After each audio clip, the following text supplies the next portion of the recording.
Hello friends, welcome to the 24th module of AI. In this particular module, we will be discussing about knowledge representation. We will begin our journey of representing knowledge now. We will begin with the simplest method called propositional logic in this particular module. We will be also extending our discussion to something called predicate logic in this particular module. Both of them are quite useful in representing knowledge and inferring from it. These two are the most important requirement of any knowledge representation scheme that anybody would discuss. We will be discussing a few schemes which are normally used in knowledge representation in few modules from now. Predicate logic is the basis of that, and propositional logic actually forms the platform on which we can discuss our predicate logic. The propositional and predicate logic together are known as formal logic. What does that mean? The logic is something that all of us use, but the formal logic is something which can be written, which can be programmed, which can be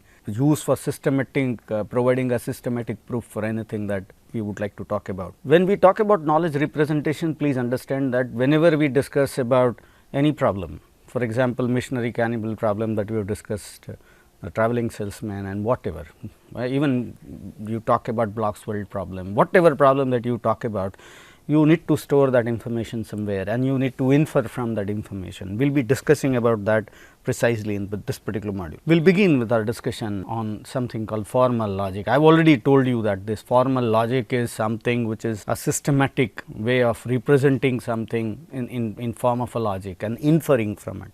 This inference is again a very important point. We will be talking about that soon. And two things which we are going to discuss in this particular module are propositional logic and predicate logic. We will soon see the difference between these two as well.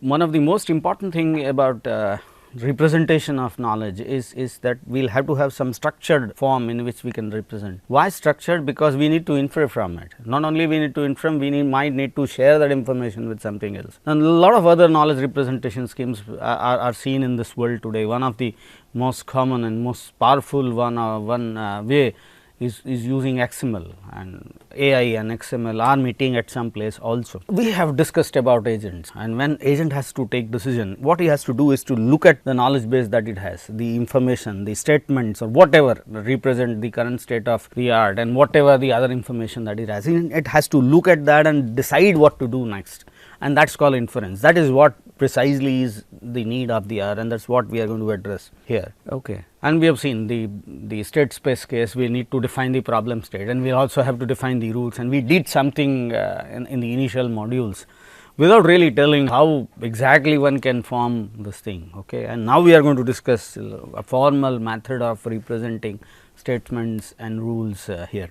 The basis of this particular logic, formal logic, is something called symbolic representation. Whenever we would like to define a problem, like on A B and on table B and something like that we have seen, and earlier when we have discussed missionary cannibal, we had M1 C1, M2 C2, those things are called symbols, and the structure that we construct out of it is called symbol structure. So, basically what we are discussing is that you need some kind of symbol structure, some way to represent symbols, as some way using symbols to make sure that we can infer from it, we can conclude something from it, we can prove something from it. Newell and Simon, two scientists, long back, years before, provided something called physical symbol system hypothesis. The hypothesis says that if you have this physical symbol system is something which is collection of symbolic structures, like something that we have already seen earlier, like missionary cannibal problem and the farmer fox chicken grain problem, and all those problems we discussed. We actually have, we have not named it so in that particular module, but it is basically a symbol structure. So, such symbol structure is called physical symbol system. It is capable of intelligent action. That is what they said, and we have already done that, and we could find solutions to farmer fox chicken grain and all those problems using those symbol structures. So, that is what they said, and the most important outcome of that particular physical symbol system hypothesis is that it is possible to have some intelligent action if you have some symbol structure, and this is what we are going to do here. Okay. Real world problem, when you want to solve, sometimes you need non-real world entities also. For example, if I want to find out and work on sofas and chairs and something like that, to make sure, for example, is a program which helps an architect person to, or somebody who is decorating home, to make sure that the room looks pretty nice with all amenities. So, it adjusts sofas and chairs and all that across room to make sure that it looks great, or it provides options to the user. So, user can choose one of the structures. So, when it has to do that, if you have to do it programmatically, if you have studied C++ and Java, you probably understand what I am trying to do.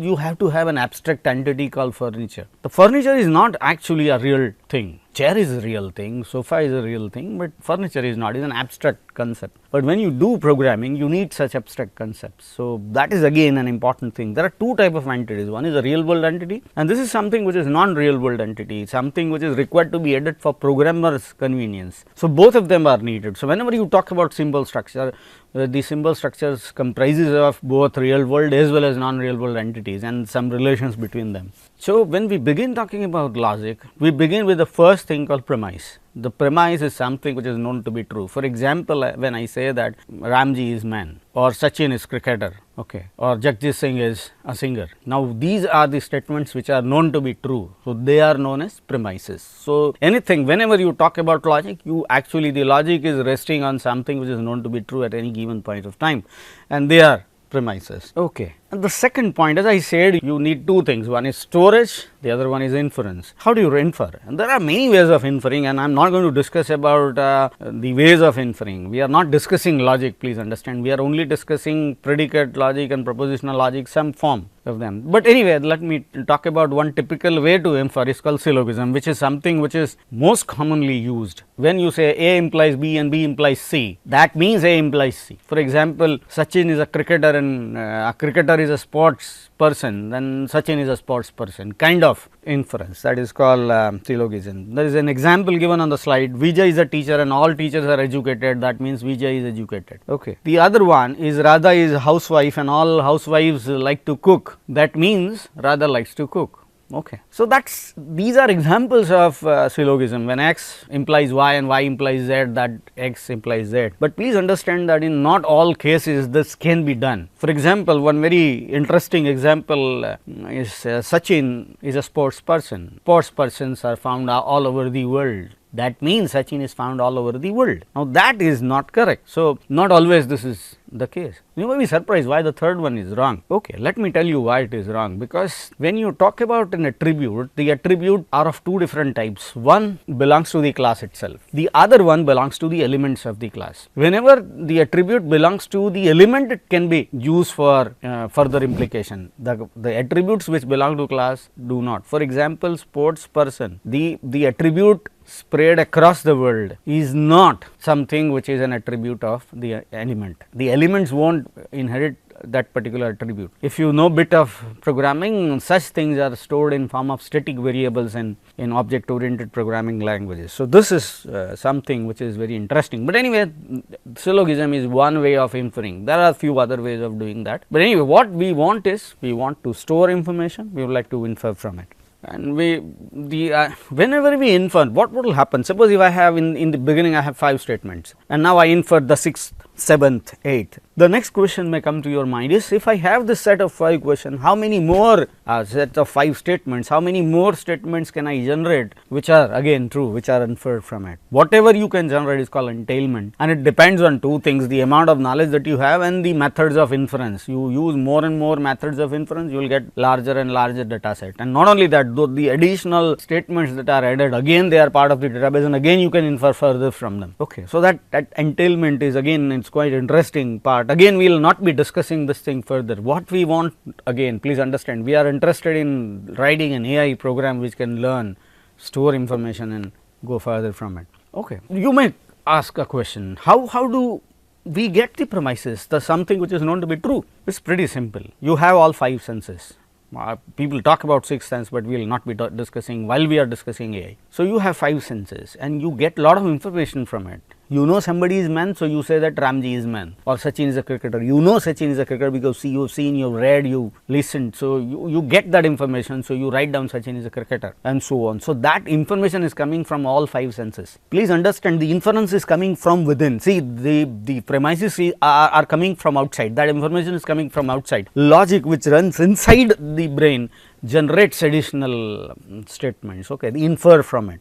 So, these are two different processes. If you look at something called Felder-Silverman model, which I mentioned in the write up, they talk about two different type of learners called sensors and intuitors. Sensors are people who get information from outside, and the intuitor is something who somebody who generates that from within. In fact, everybody is both sensor and intuitor. So, here is a classic way of describing how this thing is happening. The premises are something which are coming from outside, and the rest, the inference, is coming from within. Okay. Now, we will look at some of the common symbols that are used in both propositional as well as predicate logic. The screen talks about them. One is implication arrow. A implies Y, means when A is true, B is true, and A and B means A and B, both of them are true. A or B means A is true or B is true, not A is whatever the truthfulness of A is negated. So, if A is true, not A is false, if A is false, not A is true, and so on and so forth. And there are two more qualifiers which are used only in predicate logic, they are not used in propositional logic. Okay. One is used for all and the other one is used for their exist. Okay. They are known as universal quantifier and existential quantifier. These two are very important ones used for most predicate logic problems that we talk about. Okay, here are some statements on the screen that you can see. There are 5 different statements. The first one is Sachin is a cricketer, Saina is a badminton player, Sania is a tennis player, Jai is a badminton player or a tennis player. If Sachin is a cricketer, he is a sports person. Now, if you want to represent these statements using propositional logic, here is what it is. The first one, Sachin cricketer, is a single phrase which describes Sachin being a cricketer. Saina badminton, Sania tennis, Jai badminton or Jai tennis. Sachin cricketer implies Sachin sports person. You can see this is a pretty simple way of representing the knowledge. In many cases, people do not use this long phrases, they use only single character representation, like Sachin cricketer you just have P and Saina badminton will have Q and so on and so forth. What is the advantage? The advantage is that you can represent statements, a long statement in a very short form. The next slide shows you that P is Jai is a cricketer, Q Jai is badminton player, R is Jai sportsman, and S Jai lives in Ahmedabad. And if you want to state something like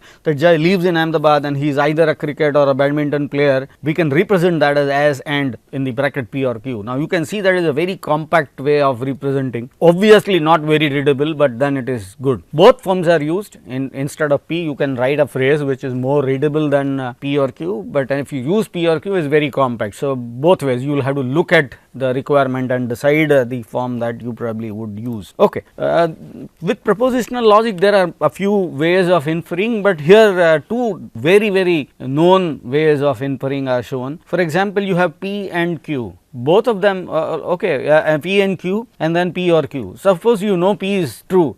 Obviously, the P or Q is true because P is true, you know that. Okay. Not only that, if you have P and Q and you know P implies Q and again you know P is true, you can conclude that Q is true. Now, these are two simplest ways of inferring in propositional logic, but then this is a problem. With propositional logic is a very elementary form of representing knowledge, and that is a problem. The problem is that how you relate to relations. For example, if you say that Sachin is a cricketer and cricketers are very rich, you like to prove Sachin is rich. How do you do that? It is impossible using propositional logic, but you can look at the example shown on the screen. It is example 24.1 in the write up, which shows, okay, you can see that the same information that we had plus the information that all cricketers are rich are shown in this thing. You can see that cricketer Sachin, badminton Saina, tennis Sania, badminton Jai or tennis Jai, and then you can say for all X, cricketer X implies rich X. Now, this is very simple but very elegant way of telling that if X is a cricketer, then he is rich.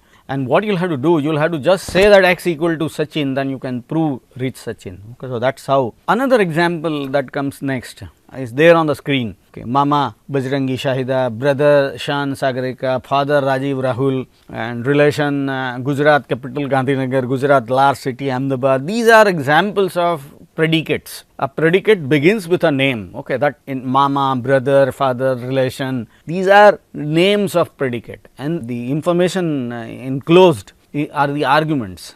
Like Bajrangi, Shahida, Shan, Sagar, they are called arguments. Okay. For example, for father, there are 2 arguments, Rajiv and Rahul. For relation, there are 3 arguments. In fact, I have also tried to show what is second order logic. If you have one more enclosure, it becomes second order logic. Okay. The last 2, relation, you can see that relation Gujarat, and under Gujarat you have capital and Gandhinagar and so on. So, it is called second order predicate logic. We will confine our discussion to first order predicate logic for this particular module. The discussion that we have can easily be extended to second order predicate logic. Basically, our information, what we are going to talk about is representing information and inferring from it. If you infer in more complicated form, second order predicate logic, finer inferences can be drawn, but anyway, that is what we are talking about right now. Okay. So, the structure of predicate, you have seen that it begins with a name and you have arguments. Number of arguments in a predicate is called arity of a predicate. Okay. Some predicates have arity 2, some predicates have arity 3 and so on and so forth. Usually, for our discussion, we will have predicates with arity 2 only. The order is very important. Please understand, and order depends on us, the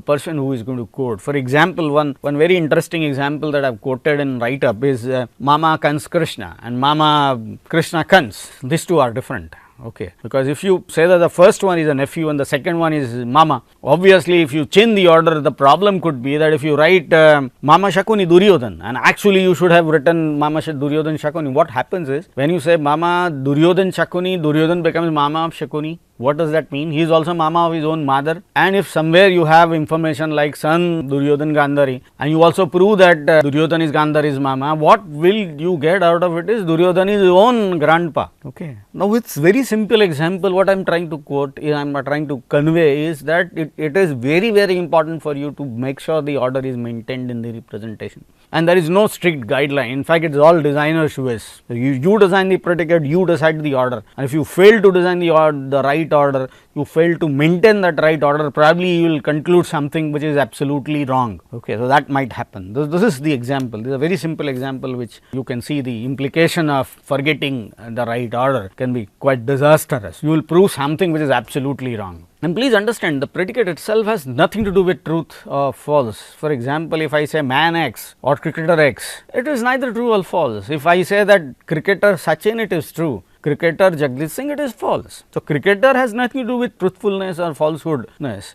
Okay. It is the argument which decides the truthfulness of that particular predicate. So, in fact, the example that I have shown on the screen is player Anand, not player Jagdish Singh, not singer Anand and singer Jagdish Singh. All 4 can be true at the same point of time. So, some singer is true, some singer is false, some player is true, some player is false at the same point of time. What does that mean? Again, is that predicate has nothing to do with truthfulness of anything. Okay. Whenever you provide an argument to the predicate, it decides the truthfulness or all the falsehood of the statement. Similarly, when you have the variable, okay, for example, player X, unless X is bound, you cannot determine the truthfulness of that particular statement. Existential and the universal quantifier are very important. Universal quantifier means that the statement is true for everybody in given domain. For example, when you say that for all X, player X implies reach X, every player, whoever you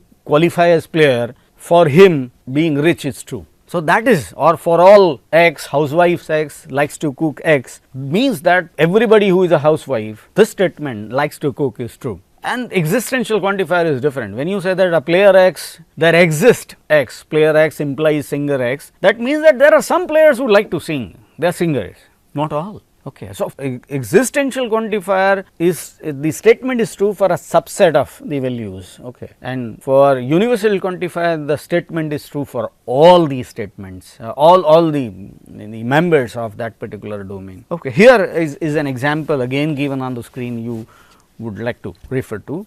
The first one is all the players are physically fit. So, you say for all X, player X implies physically fit X. Okay. Some of the players are singers, you say that for all X, there exists X, player X implies singer X. Now, you can see that for all X and there exists X. Okay, the difference. The example 24.3 is, it talks about how you infer from something which is given. If you read 24.3, you realize that, like, it is Anand is a player, Anand plays chess, Anand was a world champion, Anand has beaten Gary. If somebody has won the match, he has played that match with the opponent. If you read that, you can easily confirm that Anand has played a match with Gary. Now, how do you prove? When you want to prove this, you will have to convert this thing into predicate logic, and then you will have to have some method of inference. So, this is what we will do. Okay, you can see that predicate logic representation on the next slide. Player Anand plays Anand chess. Now, you can see that representation omits some important things. For example, Anand is a player. So, that the present tense is missing from this representation. If I said Radhakrishnan was a player, I will only have the representation as player Radhakrishnan. I have no difference between player Anand and player Radhakrishnan. The Anand being player now and Radhakrishnan being player in past does not make any difference in the representation. So, while we represent, we are going to miss something, but usually we will retain something which we need to use and will omit things which we do not. And the other one, world champion Anand chess, you can see that can be represented in little more better way, but this is a very crude way of, but very simple way of representation. Okay, beat Anand Gary. And the last one, for all x, for all y, win xy means played match xy. Okay, again played match, you can see that it is a single short predicate and a simplified predicate. And here is how you prove. For proving in predicate logic, what you do is you just pick up that statement which you want to prove, convert that thing to predicate logic, and then use that thing, find out if there is an RHS somewhere right hand side. So, for x implies y, and if you want to prove y, obviously you will have to prove x. If x is proven, y is proven. So, what you do is you find this y in the right hand side of some particular rule. So, this is what precisely we have done. Okay. So, what we want to do is to check played match Anand Gary, but for which you need to make sure that Anand has won, but that is not there. We have a statement which says that Anand has beaten Gary. We do not have a statement which says that Anand has won against Gary, but that is obvious. When somebody has beaten somebody, he obviously has won. So, that statement is missing from the representation, the earlier one. We will have to add. So, that is the sixth statement which we are reading, and now you can see that how it proceeds. So, played match Anand Gary, which can be proved if we prove win Anand Gary, which can be proved if we prove beaten Anand Gary, which is there in the statement. So, it is already proven. So, we have proven what we want to. Okay, what is the difference between this universal and existential quantifier, and how to use them? One example is shown on the screen. For example, you say that when every student like all AI modules, you say that for all x, for all y, student x likes and module y likes xy. Now, the same statement, if you use existential quantifier, makes it very different. This is every student like a module. For all x, there exists y, student x and module y likes xy. Now, the statement is same, the quantifier is different. Here, not every student liked all modules. Some student like some other student like some other. It is different for different students. Okay, so you can see that there is an existential quantifier for y. Case number 3, every student like module number 13 or module number 5 or whatever. So, in this case, the last one, for all x. Now, that there is no quantifier here, you can see that there is no quantifier needed. It says that for all x, student x and module AI2. Now, AI2 is a constant value. Okay, and like x AI2. Okay, so you can see that y in case number 1 was universally quantified, because it is true for all of the modules. In case number 2, it is existentially quantified, because it is true for some of the modules and not for all. And the last one, it is not quantified at all, because it is true for only one constant value which you can directly represent. You do not need a variable. So, these are 3 important statements which clearly indicate the difference between these 2 quantifiers and a constant value. With that, we will come to the end of this particular module. What we have seen in this particular module, we have talked about knowledge representation schemes. We begin with the simplest knowledge representation scheme called using propositional and predicate logic. Propositional logic is something which uses a single symbol to represent a statement. A predicate logic is little more detailed. It begins with a predicate name, and then there are some arguments. The arguments which define the truthfulness or falsehoodness of that particular predicate. And whenever we do that, what we are doing is we are representing anything given the statement in form of some symbol structure. According to Newell and Simon, such structure is capable of intelligent action. We have already seen that while we were discussing problems in initial modules like missionary cannibal problem and traveling salesman problem and so on and so forth. We are going to do that in subsequent modules as well in little more structured and formal way. And when we represent logic in using either propositional logic or predicate logic, is basically known as a formal logic. Okay. So, and there are two important things when we talk about logic. First is representation, how you represent statement or any given information. And we have seen, when we have looked at one very simple example, that when we wanted to prove that Anand has played match with Gary, many a times even the simplest case we miss some obvious thing, like for example, bitten x y means somebody x has won against y. So, that is very obvious simple information which was missing in the representation. So, one of the very major challenges in representing knowledge is this thing, which we will explore further in the next module. Okay. So, these are, and we have talked about propositional logic and predicate logic, and we will be talking about that further in the next module. With that, we will end this module. Thank you.